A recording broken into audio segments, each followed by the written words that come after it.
오늘 우리에게 주시는 하나님 말씀은 요한복음 16장 5절부터 15절까지 말씀입니다. 한 절씩 읽습니다. 지금 내가 나를 보내신 이에게로 가는데 너희 중에서 나더러 어디로 가는지 묻는 자가 없고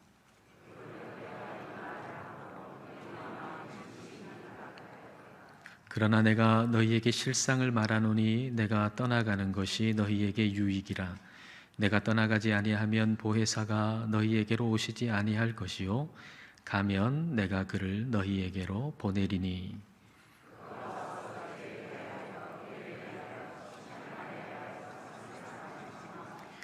죄에 대하여라 함은 그들이 나를 믿지 아니하며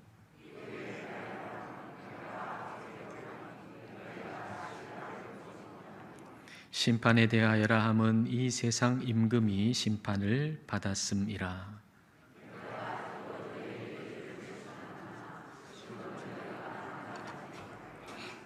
그러나 진리의 성령이 오시면 그가 너희를 모든 진리 가운데로 인도하시리니 그가 스스로 말하지 않고 오직 들은 것을 말하며 장래일을 너희에게 알리시리라.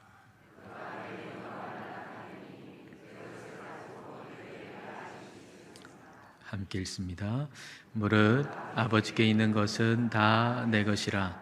그러므로 내가 말하기를 그가 내 것을 가지고 너희에게 알리시리라 하였노라. 아멘.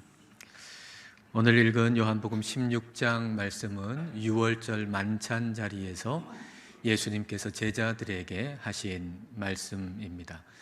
예수님께서 특별히 성령님에 대해서 친히 하신 이 귀한 말씀을 통해서 우리가 반드시 알아야 하는, 성령님에 대해서 반드시 알아야 하는 사실들, 그게 무엇인가 살펴보기를 원합니다. 예수님은 지금 오순절 이후에 오시는 그 성령님에 대해서 말씀하고 계십니다. 예수님께서 십자가에서 죽으시고 그리고 부활하신 지 50일째 되는 그 오순절에 마가의 다락방에 모여 있는 약 120명의 사람들에게 성령님이 임하셨습니다.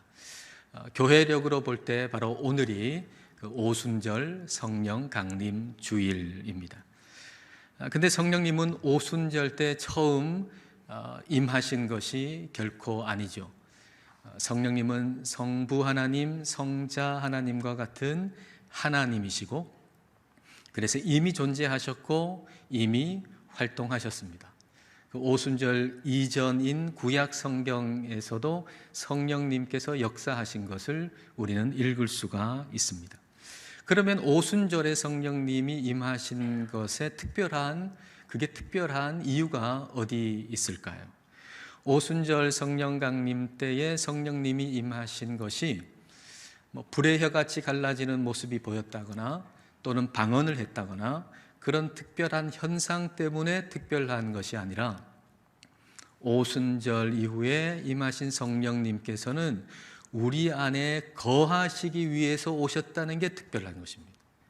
오순절 이후에 오신 성령님은 예수님을 믿고 구원받은 사람 안에 사시기 위해서, 머무시기 위해서 오신 것입니다. 이게 특별한 것이죠. 그래서 예수님을 믿는 저와 여러분 안에는 성령님이 사시고 계십니다.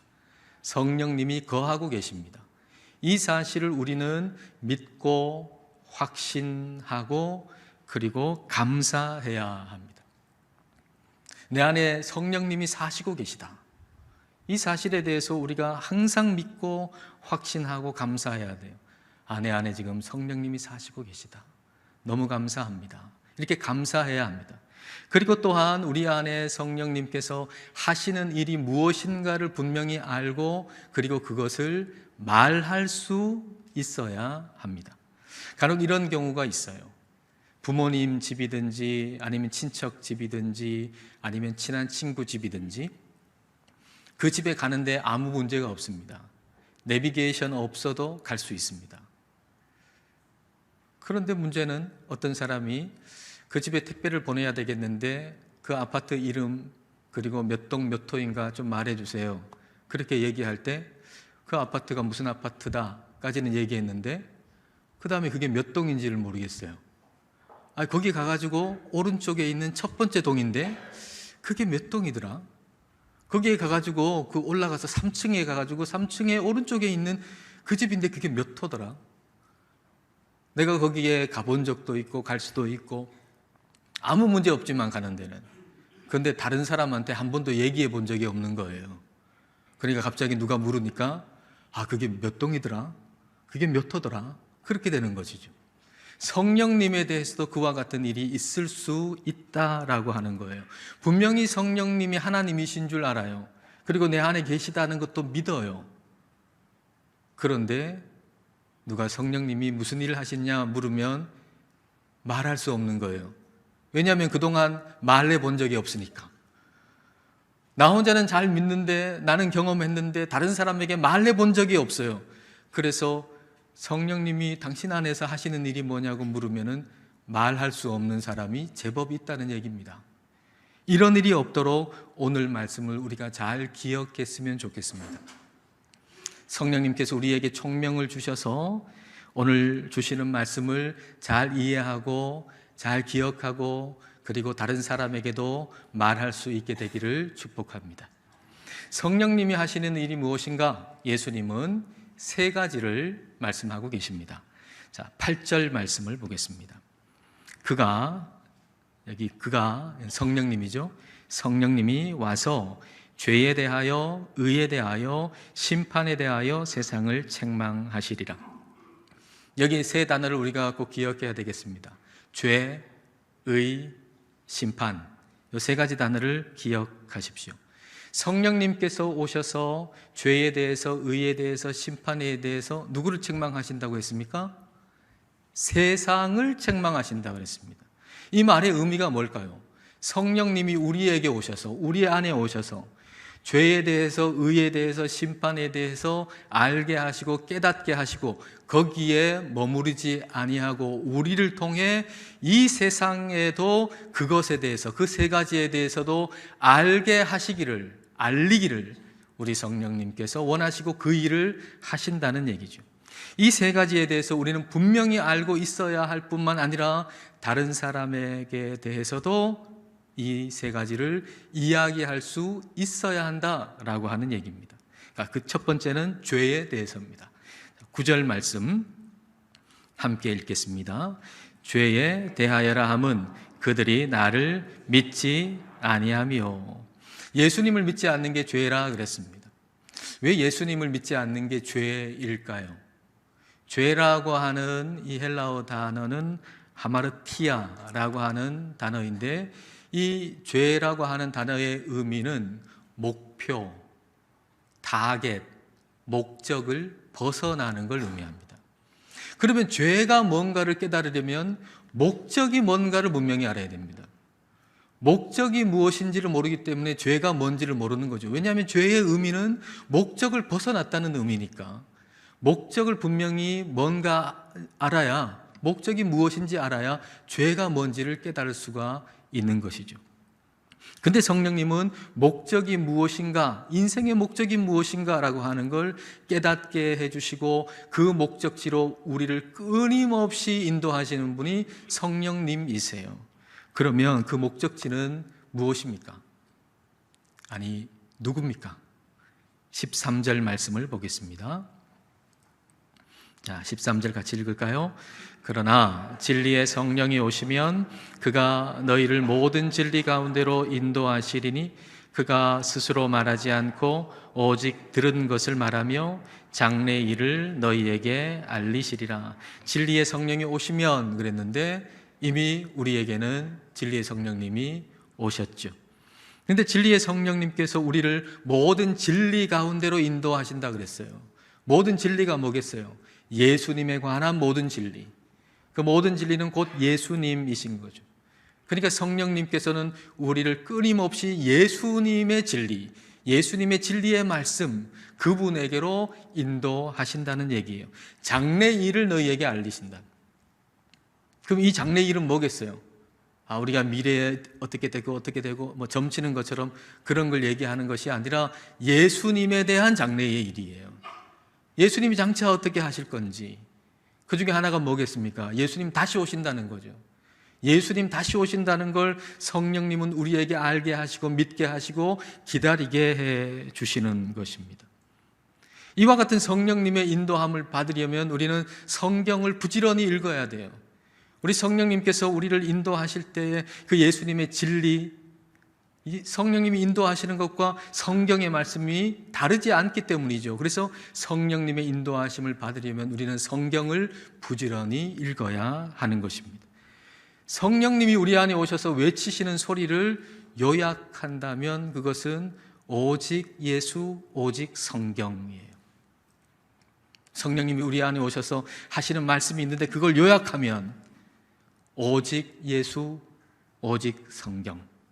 근데 이 소리에, 성령님이 하시는 이 소리에 반응하는 모습을 볼 때 저는 참 감사하고 감동이 돼요. 여러분들이 하나님께 감사 제목을 내잖아요. 감사 헌금을 드리고 또 감사 제목을 내시는데 우리 주님께 감사하는 감사 제목은 다 참 감동이 됩니다.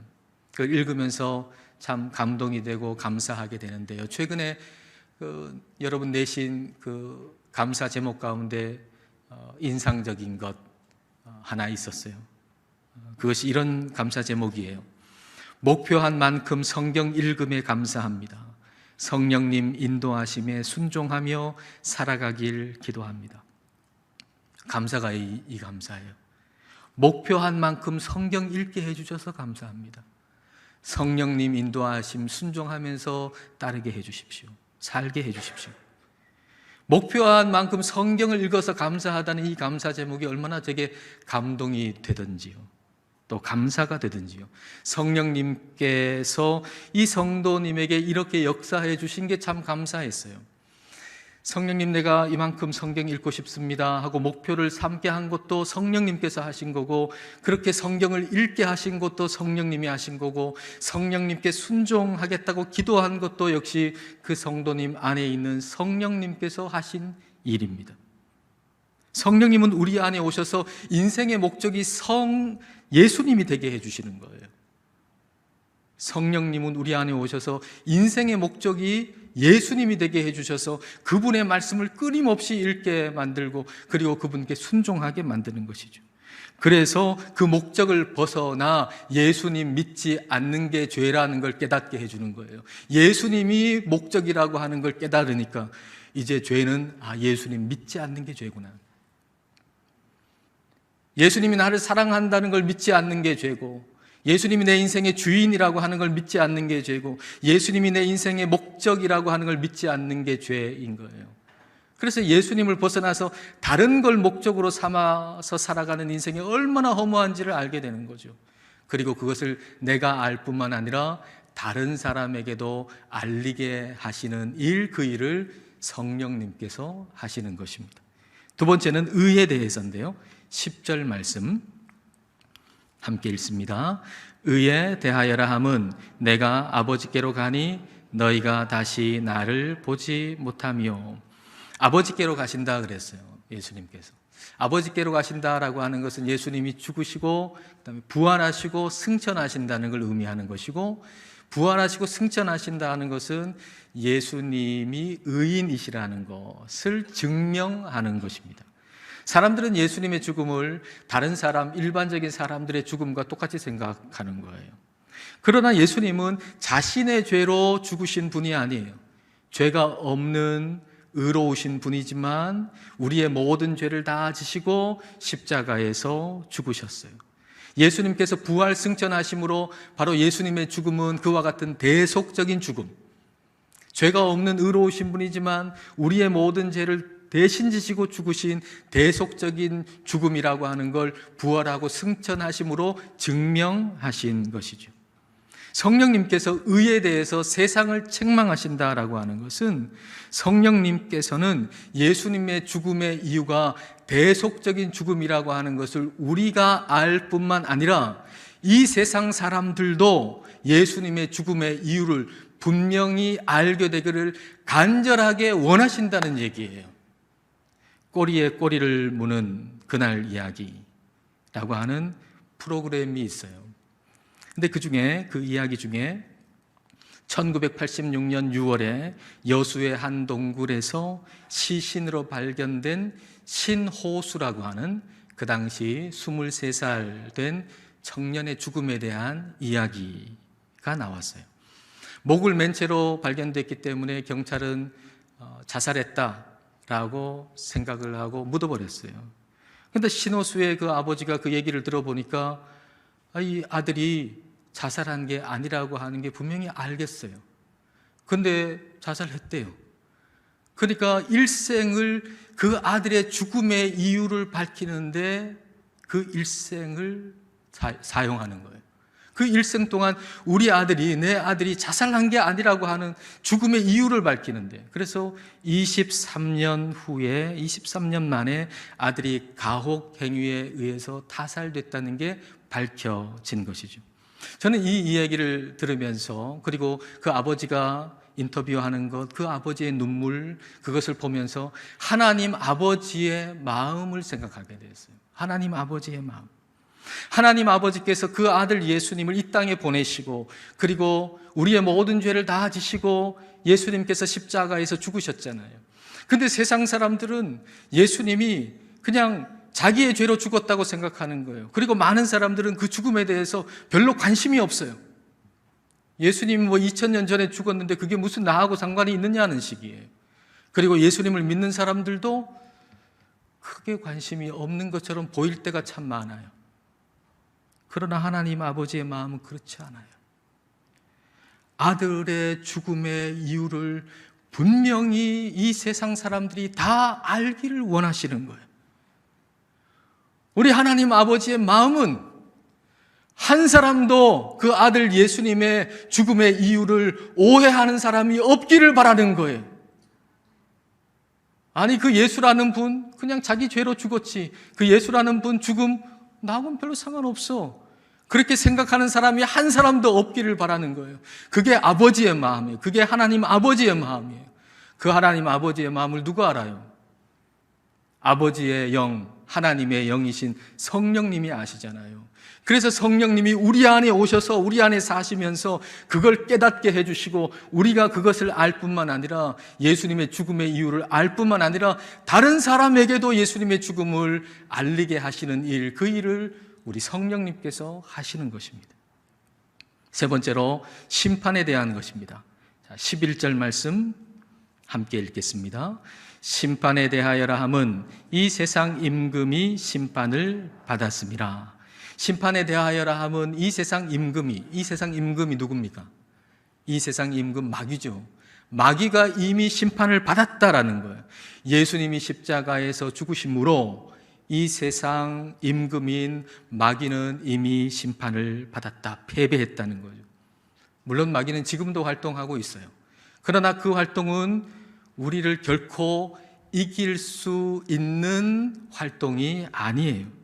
마지막 날에 마귀는 지옥에 갈 거예요. 지옥은 마귀가 가라고 만들어진 거예요. 그래서 우리는 더 이상 마귀의 종이 돼서 지옥에 갈 이유가 없는 것이죠. 우리 순장님들과 함께 존 버년의 철로 역정을 지금 함께 읽고 있습니다. 철로 역정에 이런 대목이 있어요. 겁쟁이와 의심이라고 하는 이름을 가진 사람들이 그 시온으로 가는 길을 가다가 도중에 포기하고 되돌아왔어요. 왜냐하면 가다 보니까 사자 2마리가 길 양옆에 으르렁거리고 있는 거죠. 그래서 거기를 가다 보면은 그 사자한테 잡아먹힐 것 같은 겁니다. 그래서 포기하고 되돌아왔어요.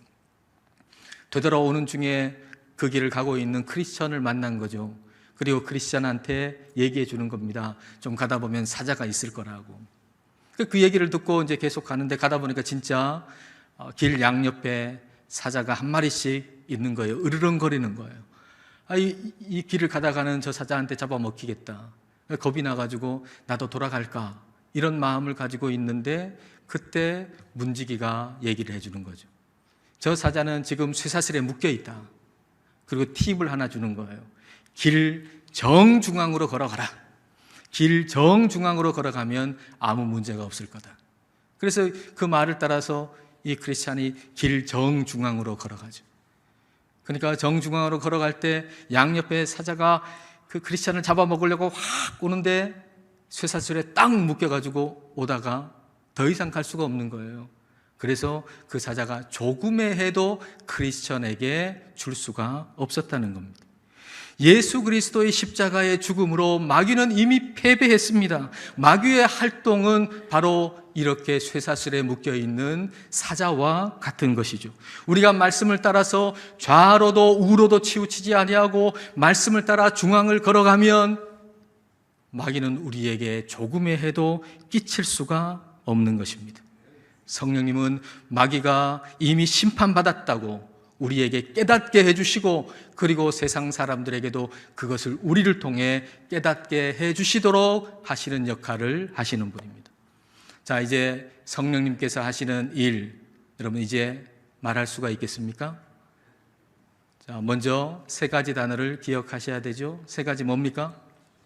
죄, 의, 심판. 여러분 굉장히 총명하시군요. 죄, 의, 심판. 뭐가 죄입니까? 예수님을 믿지 않는 것이 죄입니다. 예수님이 나를 사랑한다는 걸 믿지 않는 게 죄고, 예수님이 나의 주인이라고 하는 걸 믿지 않는 게 죄고, 예수님이 내 인생의 목적이라고 하는 걸 믿지 않는 게 죄입니다. 예수님은 죄가 없으신 의로운 분이신데 우리의 모든 죄를 다 지시고 십자가에서 죽으셨습니다. 그 십자가의 죽음으로 마귀는 이미 심판받았습니다.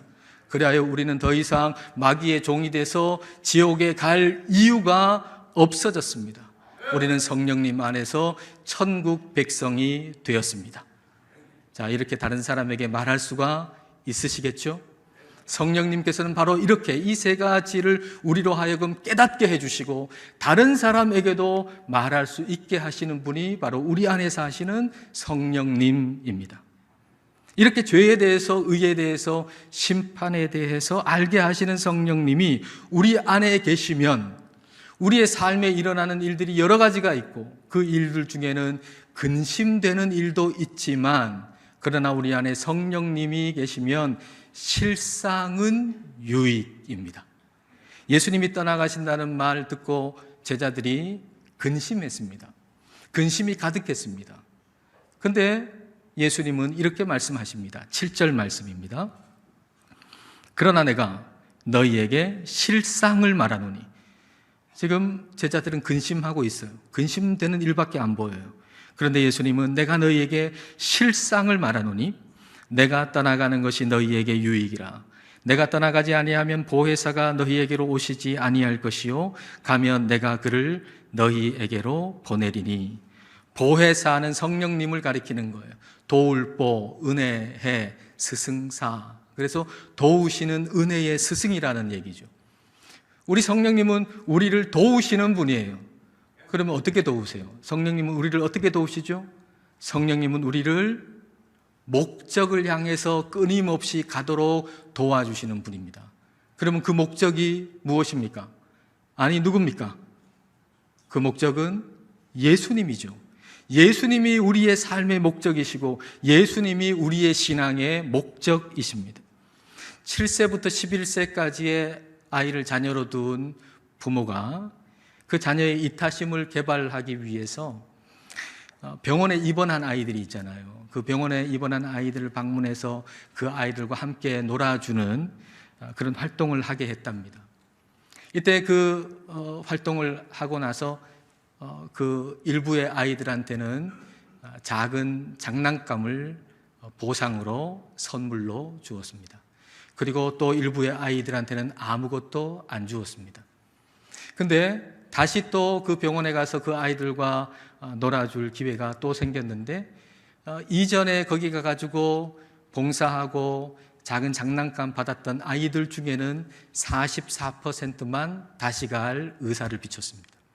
그러나 아무것도 받지 않는 사람 아이들 가운데는 그 아이들 전부가 100%가 다시 갈 의향을 비췄습니다.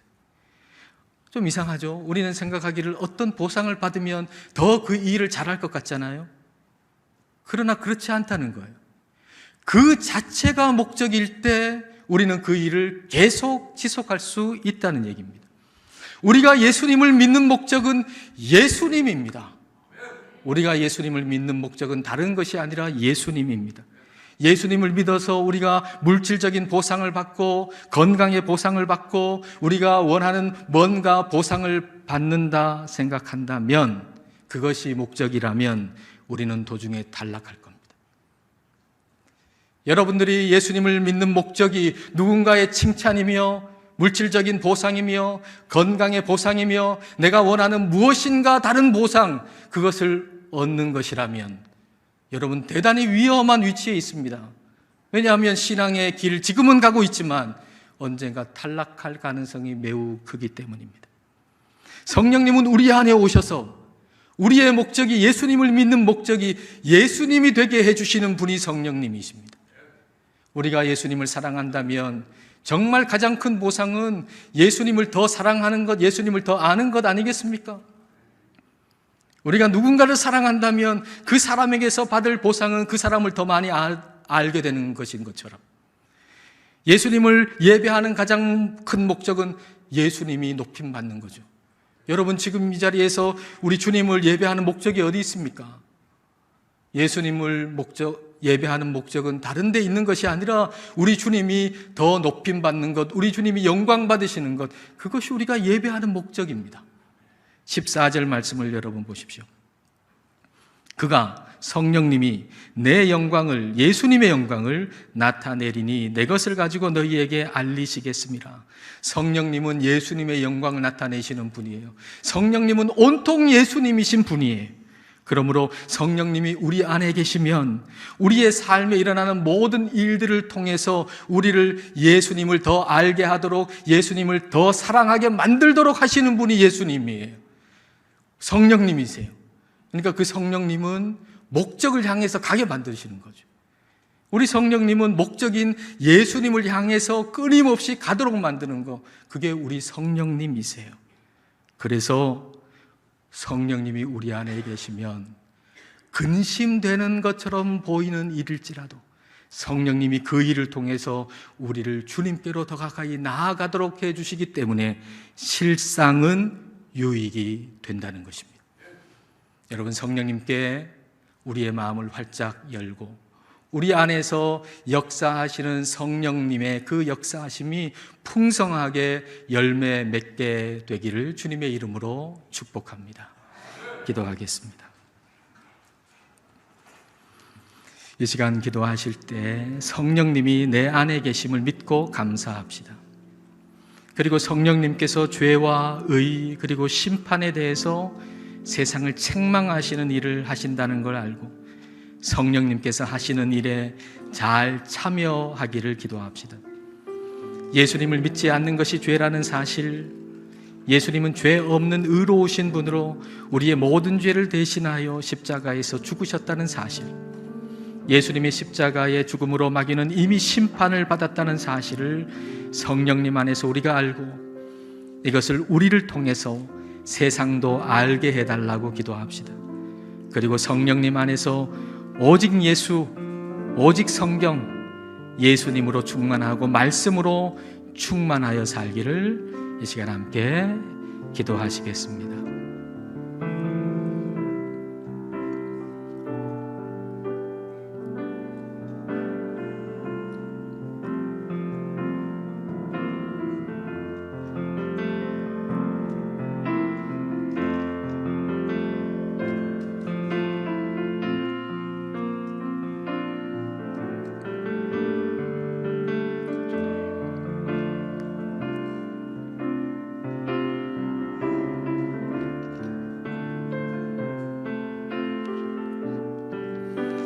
신실하신 하나님 아버지, 우리에게 보혜사 성령님을 보내주심을 감사합니다. 성령님, 우리 안에 거하여 주심을 감사드립니다. 죄에 대해서, 의에 대해서, 심판에 대해서 우리를 깨닫게 하심을 감사드립니다. 예수님을 믿지 않는 것이 죄이며 예수님은 죄 없는 의로운 분이시지만 우리의 모든 죄를 대신 지시고 죽으셨고 십자가의 죽음으로 마귀는 이미 심판을 받았다는 사실을 세상에 알리는 주님의 증인으로 살게 하옵소서. 성령님의 인도하심을 받아 우리의 신앙의 여정의 목적이 예수님이 되게 하시고 오로지 예수님을 더욱 아는 것만이 우리가 바라는 가장 큰 보상이 되게 하옵소서.